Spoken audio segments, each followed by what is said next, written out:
Hello, everyone. My name is Aeon Marrow. I'm you could say, one of the main developers and main story or narrative writers for Project Dreamforge here, and the first story module that'll be associated with it soon.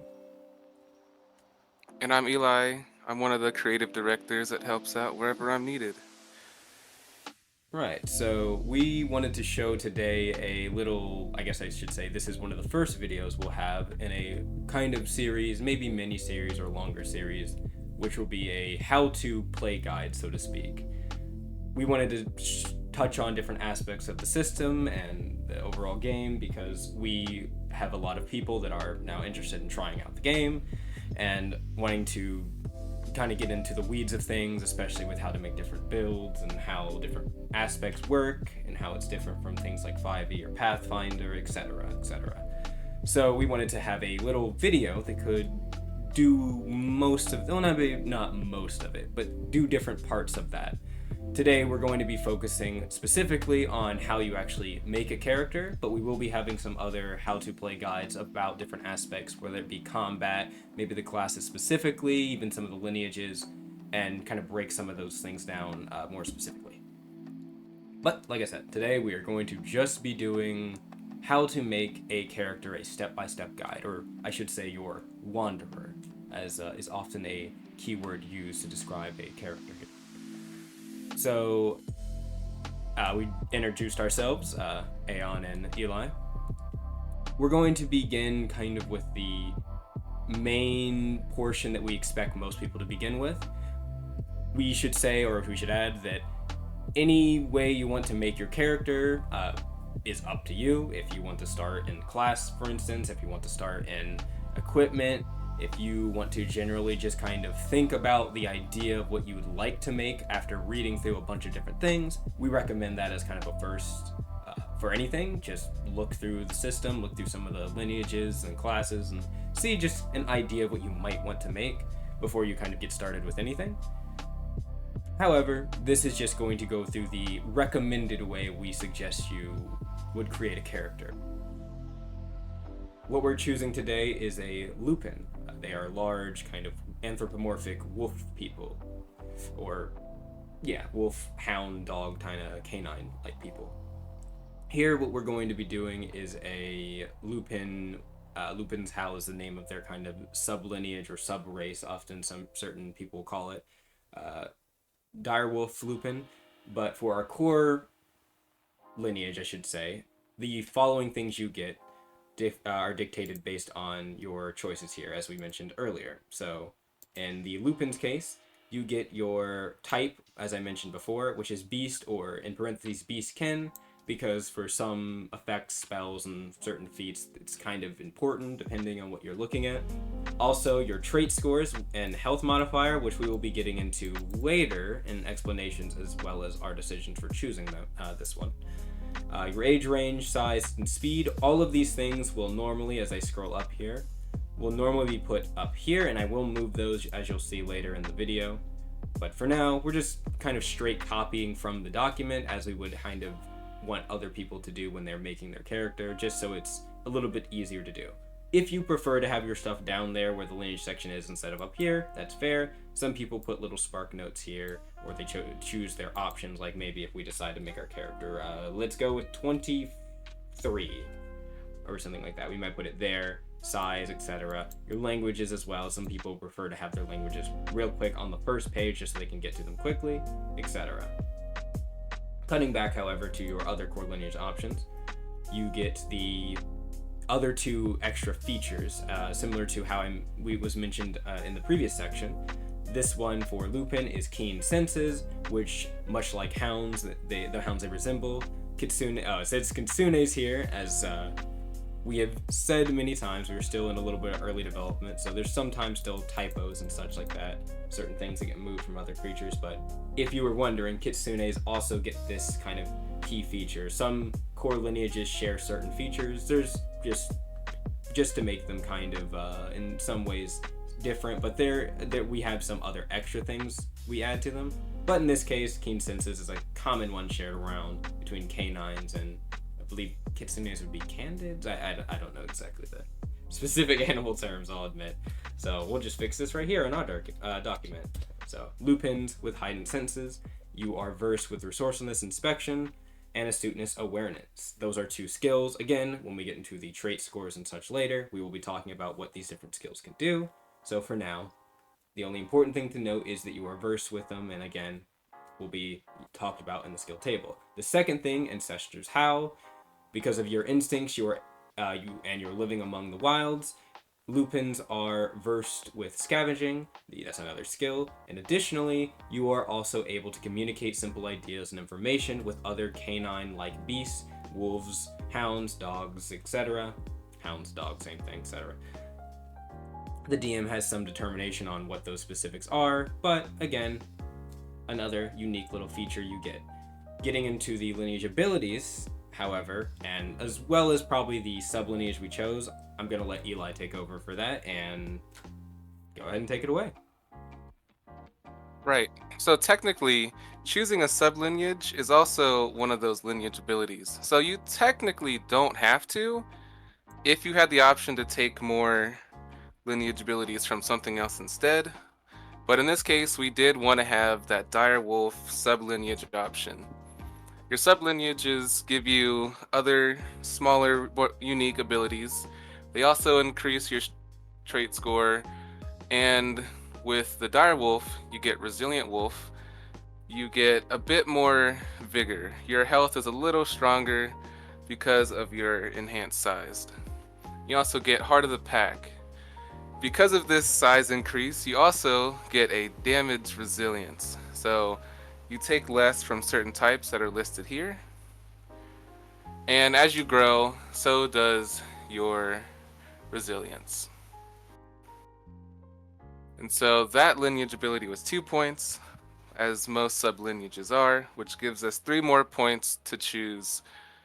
And we chose Beast Dark Vision, which lets you see in darkness as if it were bright light, or Dim in light. dim It's light as if it different. was bright light, and darkness as if it was dim light. But you can't see color, only shades of gray. There are other sites that vary a little bit. Some do let you see color depending on the situation, but they may not always be as strong. We also picked Wolf Claws. This lets your claws actually be useful in combat.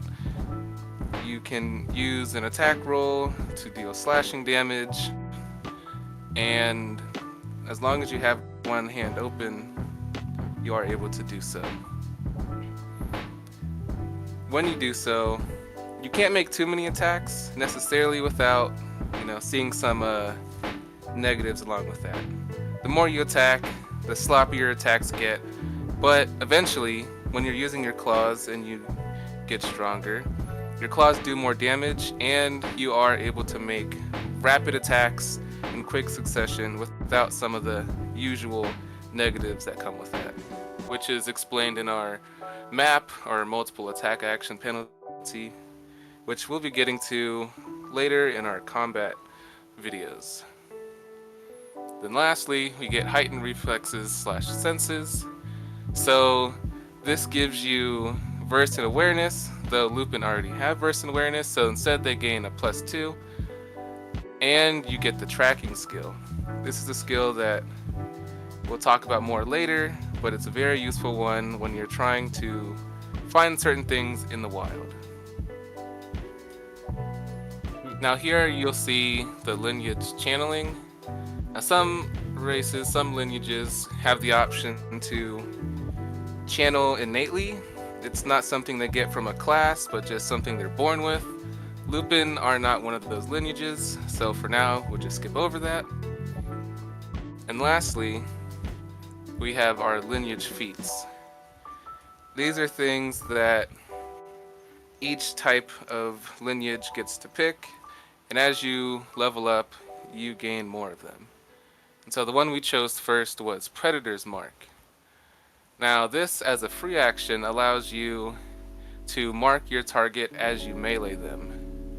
And when you do so, you are able to keep track of them easier. You gain a bonus to awareness, inspection, soul sensing, and tracking against that creature.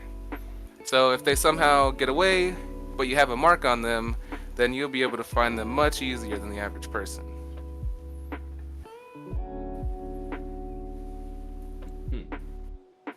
Also, as another thing I wanted to add, and I will tab over here real quickly to the main document. Thank you, Eli, for keeping the page there for me.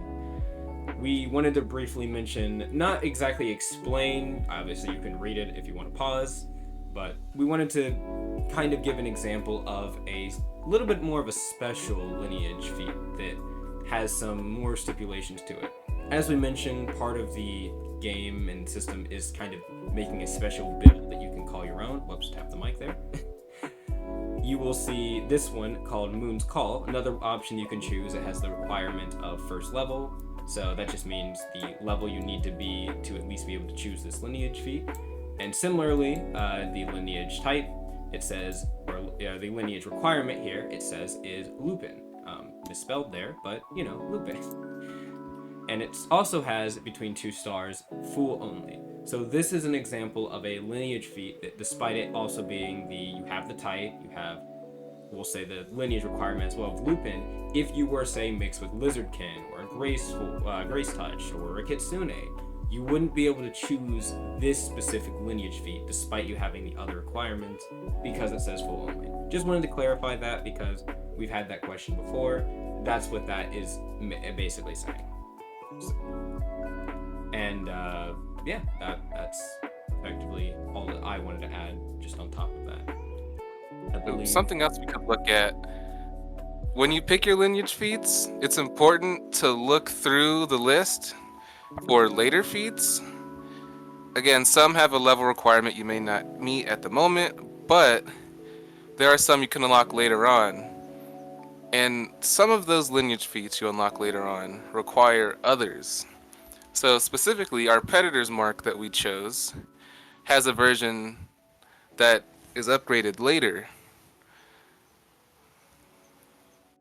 Just something to keep track of. That the things you choose now will still matter later in the future. Yes, and you can see I am currently hovering over what that is. It's called Predator Spite.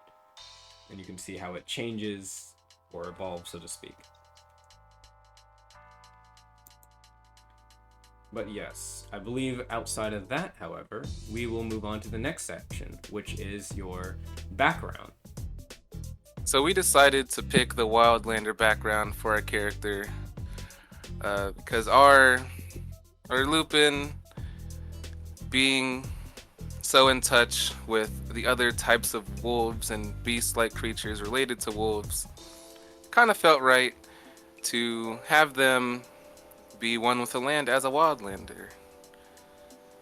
So the abilities they get from this background, as I've mentioned before, living off the land lets you choose a specific type of environment that you know better than any other one.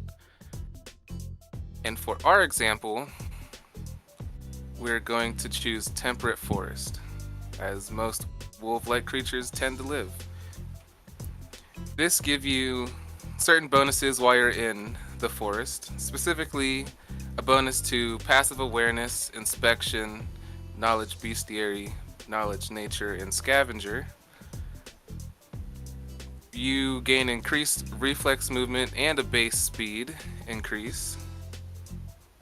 And it allows you to forage in the forest as if you had the forager profession, even if you don't.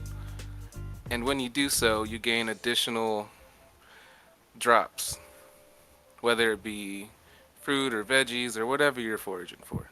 Mm-hmm. Of a And your certain other rarity, ability, might I add, as it mentions to rare or lower item rarity. yes, it does. So you can't find anything too crazy, but it does allow you to find a lot of the basic stuff. And then Voice of the Land, this is a very useful ability. It lets you sort of feel the vibes out of your chosen environment. When you enter the forest, you can spend around 5 minutes to listen to the sounds of the forest. You'll be able to feel out if there are any sicknesses in the area or any sort of ecological disturbances that could be happening, as well as any extreme positives, like a magical spring or some powerful source of energy, possibly a ley line, just by listening to the voice of the land.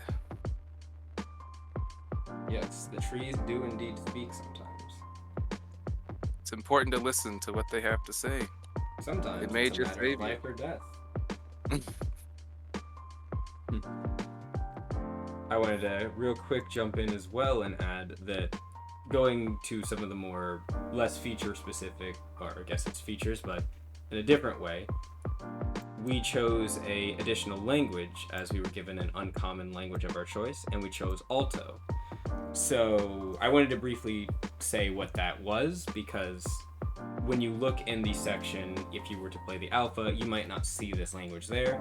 This has to do with the story module that will be most likely coming out with the whole system as well. But there are some languages you can choose that are associated with different factions or different peoples, as opposed to a lineage specific. Whereas, for instance, like Lupin would be like a lineage like language. There is some like Alto that are more focused on a specific group. That being the Alto Latel in this case. Their language is the Alto. And similarly, I'll scroll real quick down because, as Eli wonderfully pointed out earlier, we got novice in the Skull Shaper profession, which I added here. I put our training status or trained status as novice. You don't have to keep the parentheses there. I just do it because I do that. I put our cumulative training time. If this is a level 1 character starting off, they wouldn't have much training time, if any. So they keep the novice, and they have 0 training time. And then I also put the profession skill, scale shaping, and what it's based on, astuteness. You can see that there are slots for other professions, and you can see that some of them unlock as you are to level up. In this case, the 3rd slot is at level 8, and the last slot is at level 16. So, and then under that, you can also see our Expert Gatherer 1, which we chose for our job skill. If you see here, we were given one job skill of our choice. I chose Expert Gatherer 1, kind of to fit along with, as Eli said, our kind of more wildlander Lupin that lives on the land of the temperate forest and explores there. So Expert Gatherer felt very fitting. And this one, the effect of it is when you go excavating or foraging, you now may have a default of 2 plus your astuteness modifier in items you can search for at once. Additionally, the minimum threshold of time to search for plants, bugs, and such before becoming exhausted is increased to 12 hours. This is something you would need to refer to the profession itself to understand the full gravitas for. But just as a real quick spark note, as we will be having a dedicated how to play guide about professions and such, and job skills and such in general, just as a quick one, this basically increases it by about 50%, the exhaustion, the rate before you get exhausted, from 8 hours, I believe, to 12 hours, so about 4 hours extra. You could go to continue exploring. And the other thing is that normally when you, I believe, are foraging and excavating, I believe that you are required to only get maybe, I think, your astuteness modifier in choices you can get while you're scavenging or foraging, but in this case it allows you to get an extra 2 on top of that. So if you had a rather low astuteness modifier but we're still interested in foraging, let's say for instance, I don't know, you decided to get into the construction profession because you had a bigger resourcefulness but you were looking to also do some foraging, this would be a good job skill to take because it allows you to get a little bit more bang for your buck even with the low astuteness. There is a list of different job skills and such and the different things they offer, and again we'll get into more detail about how you get them, what they do, etc. in that professions video. But for now I just want to explain our choices there. So I believe the next section, however, we will move to is our classes section. So we decided we were going to go for the Tactician class here with our Lupin we're building, if it wasn't clear based on the document that's shown there that we were going to get aside that. We're going to start off by talking, or I will start off by talking about the tactician generally, and then kind of going over the options a little bit that we chose initially, as well as getting a little bit towards the subclass, as you get to choose it a little bit earlier here with tactician, or subclasses, I guess we'll say. We'll get into it. And once I'm done with that, Eli will go in and tell you about the specific decisions that we chose for our Lupin here. So beginning with the actual thing of what a tactician is. Tactician is our kind of stalwart, fighter, defender type of class. They are a bit of a tank, or I should say they are more of a tank, mixed with the martial prowess and adaptability that a battlefield expert that the name tactician would give you, as you would think of one at least. They at first level get a feature called longevity, which focuses about making them either more tanky in a more direct kind of passive way, or a more tanky kind of, or health boosting kind of option when it comes to a more like sudden surge of health or vigor, as it's called. They also get their tactical path, which is the name of their subclasses. They have 3 paths, I believe, currently available. We chose from 2 of them. I believe it was the warrior and the path of the warrior and the path of the tactical that you will see very soon. And with them, you see there is a section that says tactical maneuvers, tactical points, and tactical level points, or tactics points and tactical level points. Though our level 1 isn't going to get those options initially, I will kind of briefly say what they are. Tactical maneuvers are kind of these special types of tactic type of movements and strategic attacks or maneuvers that you can do that will make you kind of specialize in a given type of combat style or something like that. It can be something as quickly as directing a target to attack another, giving them a slight boost, maybe defense or reactive kind of reflexive movement or dodging, etc. like that. Normally they have some aspect to add damage or maybe add a extra bonus to a save or a check you would be making, and in that case that would be what it's for. Tactic points is the amount of them that you have. The maneuvers part of this table represents the amount you choose, while the other one represents the amount of them you can do.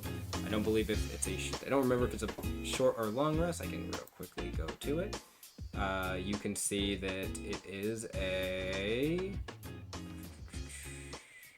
as I real quickly check, I believe it's a short rest. Yes. So, as I will scroll back up to the table, real quick, those of you can freeze for a little bit of a sneak peek at certain things ahead of the class. But right there, those are the kind of main things that we're not talking about in this video, but will just be something in the future that you would get if you were to level up in this class. What's most important, however, is their tactician level up points, which is what allows you to go down your specific subclass or path, as they call it. And again, Eli will get into that momentarily.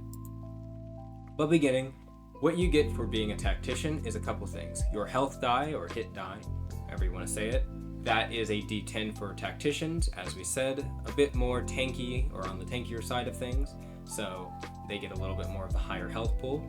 At starting level, you'll get your 10, which is standard for most classes. You always get the highest you can roll initially at your first level, just to give you a little bit more health and and adaptability initially, so that you're not getting one shot right out the gate from anything. Although it can happen, depending on if something funny happens. But either way, the next part after that is your health points at higher levels, and again, that's just roll your die for your health die or hit die, and then you add your vigor modifier per your, it says fighter level there, but it is a tactician. I will go ahead and fix that on our document. If it was any clue onto what we kind of based the tactician on, I guess you could say. Past that are your first options. You get all armor and all types of shields. We'll get into those. A lot of this stuff we'll get into when we get to the equipment section, but in general, you have your armor, shields. You have simple, advanced, and tech weapons, or one tech weapon specifically, Those are kind of more special and advanced, expertise-like weapons that we'll maybe touch on one when we get into the equipment section, and maybe even in the video that we do on more of equipment. We have saving throws, you got vitality and vigor, and your skill point modifier is cognition, which again we'll get into when we get into the skill table and such very soon.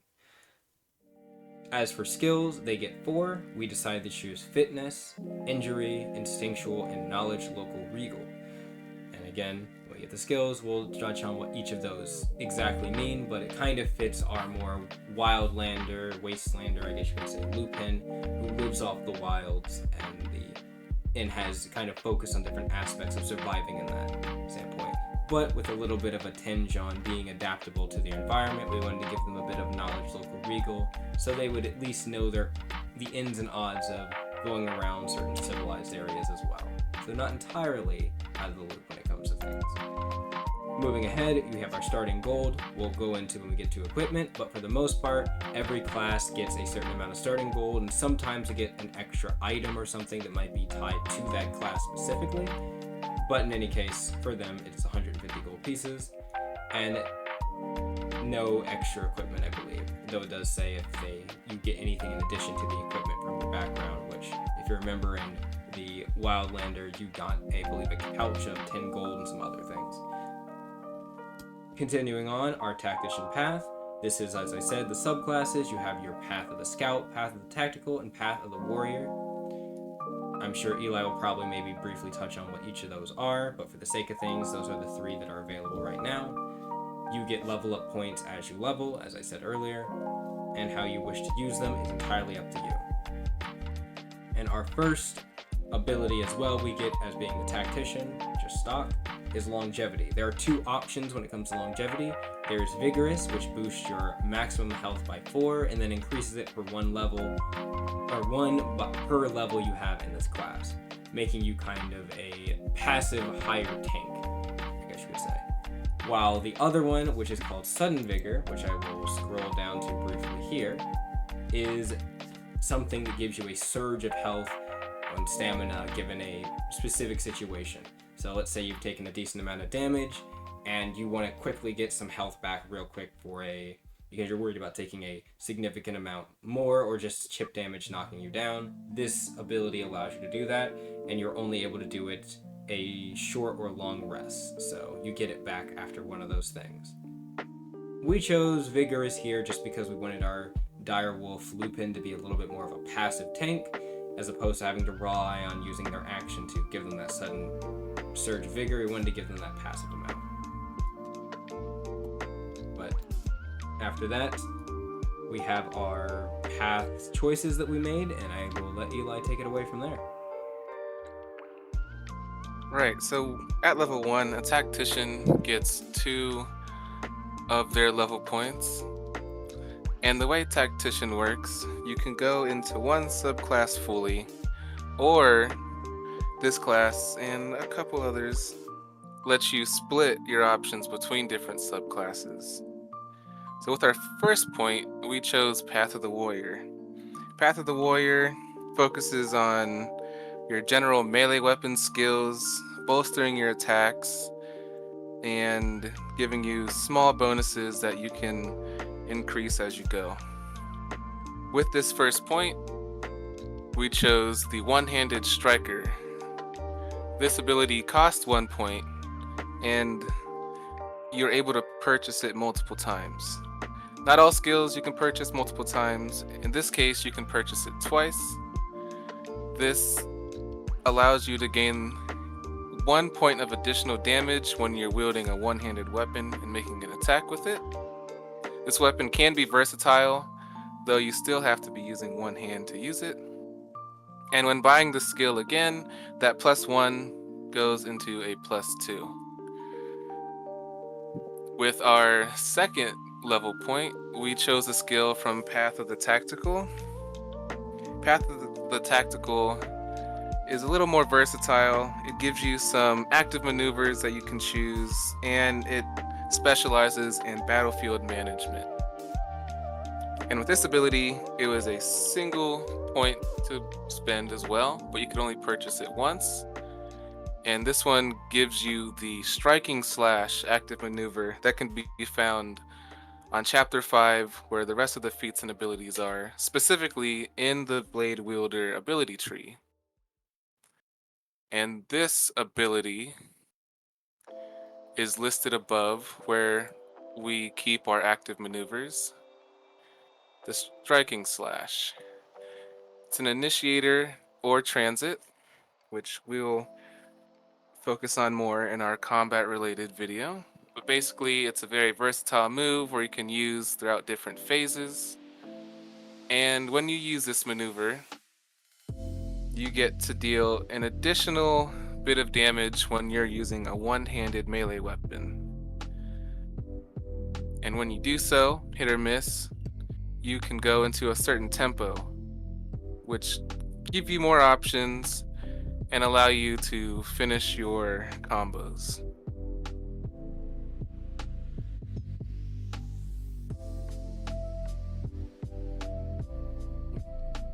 And this maneuver specifically helps you build chain, which allows you to progress your combos further, and it can give other maneuvers certain extra abilities or additions. This one lets you get 2 chain on a hit and 1 chain on a miss. So again, even if you're not always hitting your strikes, you may still have some sort of small bonus.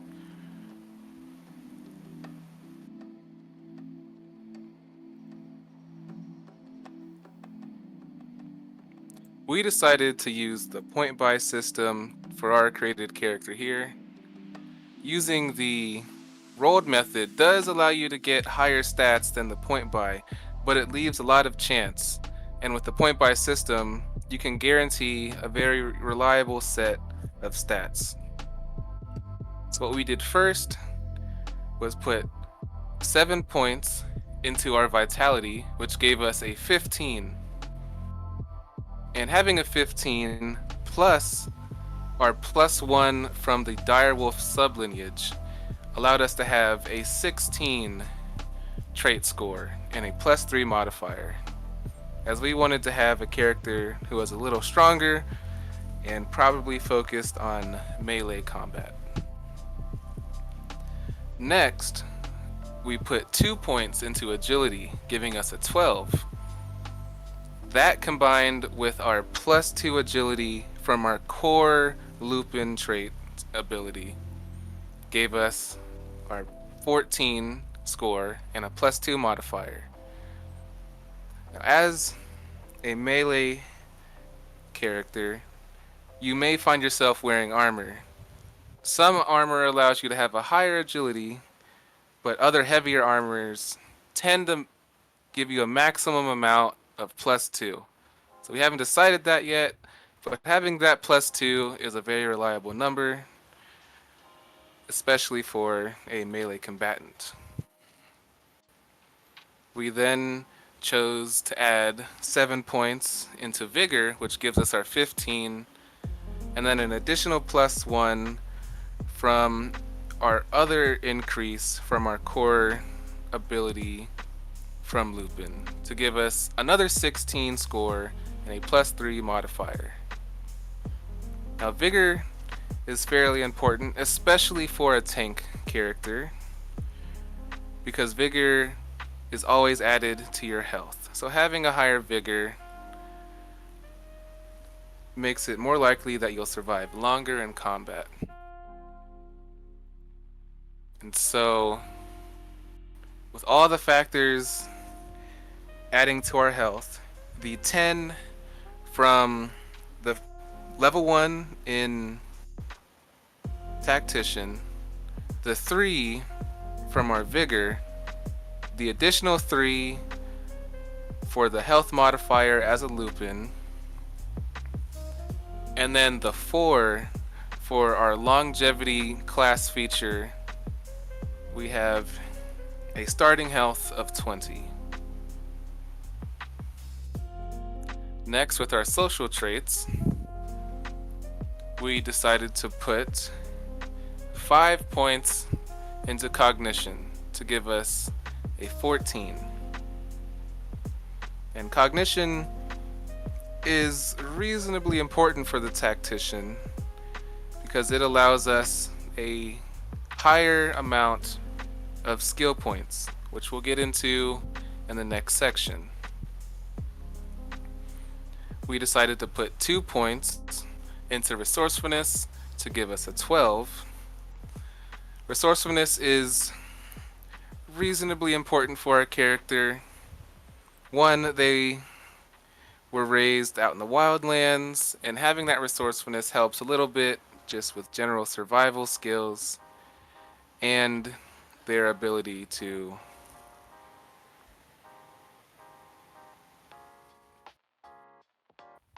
use certain skills out in the wild more, like their inspection and their scavenging. Next, we chose to add 2 points into will. We wanted our character to have a higher than average mental fortitude when it came to resisting certain effects that you may see in the wild or in other mystical areas. We chose to add 5 points into astuteness to give us a 14, so that when they're out in the wild or in a situation they're not used to, they would have the ability to be more aware of the surroundings and quickly judge certain situations. And lastly, we didn't put any points into allure. One, because we were out of points to spend, and two, it just seemed like for our character specifically, it was the least useful, at least for the build we had in mind. Indeed. Now let's talk about our specific choices that we made for our Lupin character. Starting off, let's figure out how many skill points we're starting with. At the top of the table, it shows that at level 1, you get a certain amount of points equal to your versed bonus plus cognition in this specific case, as cognition is the skill modifier for tacticians. You add those two together, you multiply it by 4. So we've got a versed of 2, cognition of 2, which is 4 times 4 gets you 16 total skill points. I hope you At level remember in 3, class this will be on the test. yes. At level 3, for example, it would look a little differently. You would add your verse bonus plus your cognition, which will just give you another 4 points for a total of 20 skill points. But we're not worried about that right now. So, what we did with our 16 skill points, we're focusing them on skills we weren't versed in and a few that we were versed in. So as you'll see, we have versed in animal handling, we have versed in awareness, but with an additional +2. This isn't saying that we have versed 2 times, but specifically, there was an ability that gave us versed. Or if you were already versed, you would gain a +2. Unlike the next skill we have versed in, fitness. This one is adding 2 verse bonuses. We were versed through our background and through our class. So for us personally, that's just what we like to see there. The 2 + 2 versus a total of +4. Next, we took injury for our next versed, inspection, and if you'll see under the name, next to the name inspection, we have a little asterisk there, which I'll explain momentarily. We chose instinctual, and then knowledge bestiary, knowledge local regal, knowledge, nature, geography, which also has that asterisk there. And lastly, scavenger, which again has another asterisk. I believe Now let's look bestiary also into. did as well, just as an editing. Oh, yes, it did. Right. Now, let's look at the way we allocated these points. So first, we wanted to increase our deafness. I said before that our character was going to be a close quarters tank-like character who specializes in vitality. So since we didn't have versed in this, but we still wanted to have some points in it, as deafness is a very common skill you'll use in combat, we decided to give it a bump of +3. Not quite at the character spending limit, but nearly there. And to get that +3, we had to spend 6 skill points since we were not versed in it. Next, we chose fortitude. Another skill we weren't versed in, but thought it would be a good choice to have at least some points in it. Fortitude's important because it's kind of your resilience, your physical capability to resist certain effects. And as a tank, you're probably going to be getting hit a lot. So having that resistance up is important. We then decided to put a single point into knowledge bestiary. This was one skill that we had versed in, so we didn't have to spend any extra for it. And as a wildlander character, it was important to know one beast from another, specifically any creature from each other, so that you'd know what you're getting into and what you might have to run away from, depending on the situation. We then chose to add a single point into knowledge, nature, geography for similar reasons. This focuses more on the wildlife around you and certain signs of how the environment is acting. We then chose to spend our last 4 points into sympathy to give us an additional +2. Just because we wanted our character to be able to have some social awareness, and in this case, sympathy we felt was a good option for that. On to the asterisk that we have on certain skills. That's something we like to add to show that some skill may have a bonus that isn't always active. And in this case, each skill that has an asterisk gains a +2 bonus from our background feature, living off the land, specifically while you're in a temperate forest. You can show those situational bonuses in other ways, but this is just our personal favorite. For our equipment for our Lupin character, first we had to figure out how much money we were starting with. And to do that, we looked at the amount of money a tactician gets through their class, which was 150 gold, and then how much money you get through the Wildlander's background, which was 10 gold. So we started off with 160, and because we wanted to really focus on a build as a tactician, we decided we would buy the Tactician Starter Pack A. This comes with a longsword, a Hoplon shield, some scale mail armor, a crossbow with 20 bolts, and an Explorer's Starter Pack. And we chose this one because some of the abilities we decided to go into needed a one-handed weapon. And since a longsword is versatile, we are able to achieve that with the longsword. Adding a Hoplon shield increases our AC by a little bit, which is always handy.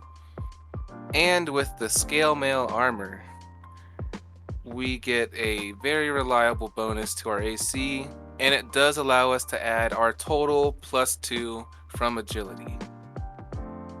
As for the Explorer starter pack, that's just a handy bonus. Indeed. And I'm real briefly just highlighting the sections for the equipment they mentioned. Oh, I will go quickly in. Where is the longsword? There's a lot of things here. Ah, there it is. For those of you interested, you will see this thing. Ignore that comment there. Anyways, yes, the longsword. So, real quick, I wanted to mention about the Explorer's starter pack. Let me not slur my words. It's getting late here. The Explorer's starter pack is focused more on adventurer's gear, more specifically, as opposed to like weapons, armor, and such like that.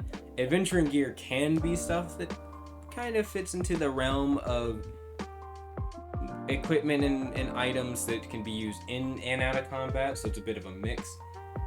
In this case, we have a lot of things that would be fit or befit for a explorer. Backpack allows you to carry a little bit of extra things. It's a small backpack, so it's not a big opening, but backpacks can help with carrying capacity, as they can only add a certain amount of weight while being able to carry extra amount of weight that doesn't account against your carry weight, which is, as mentioned previously, very important if you're trying to keep out of encumbrance, or bad encumbrance, I'd say. Blanket, helps to be warm in the cold winters and very fall-centered areas outside in the wilderness. A tent, also good, helps keeping out certain things from as you're resting and sleeping. A matchbox, good for striking flames, whether that be for a fire or even for lighting some oil or something like that in a combat situation. Torches, if you need to illuminate the dark area at night, maybe even a cave or a cavern you're exploring with your allies that, even if they have dark vision, can't really see color. Light helps with that even as well. 4 rations, which are normal. That's kind of specifying the kind of types of rations that there can be. And in this case, these are just regular rations that you can eat off of and keep yourself filled and hopefully not starving. As starving and dehydrating are things that can inhibit your exploration in some ways in the world. Past that, you have hemp rope, various usage for that. And we have a dagger, a weapon. Again, normally these types of packs won't necessarily have a bunch of stuff that's weapon or armor specific, but in this case, get a little dagger. Might need to cut some rope or cut some logs, or not logs, cut some branches and such for fire or fletching. You get some clothes, fit for a commoner. Not exactly the most stocky and necessarily the most, we'll say, exquisite of garbs, but something that you can wear as you're exploring and such. Netting for catching fish or people. Spyglass for seeing around different environments and getting a good look at the area. I think it can boost your awareness slightly as well when you're seeing through it. And a water skin, which I believe is the satchel version, a smaller one, fit to drink different fluids and such if you need. And yes, that is the general idea for the Explorer Starter Pack, what is offered here. And it is part, of course, as Eli mentioned, the Tactician Starter Pack, or Starter Pack A, I should say. Also, you'll notice that under this section on this character, there is different sections for weapon, armor, ammunition, grenades, special equipment, potions, monster parts, misc, etc. And you might wonder why we have not moved those things there. Normally, you would move the different things as you would need to there. Some people prefer to just keep everything together, like in this section.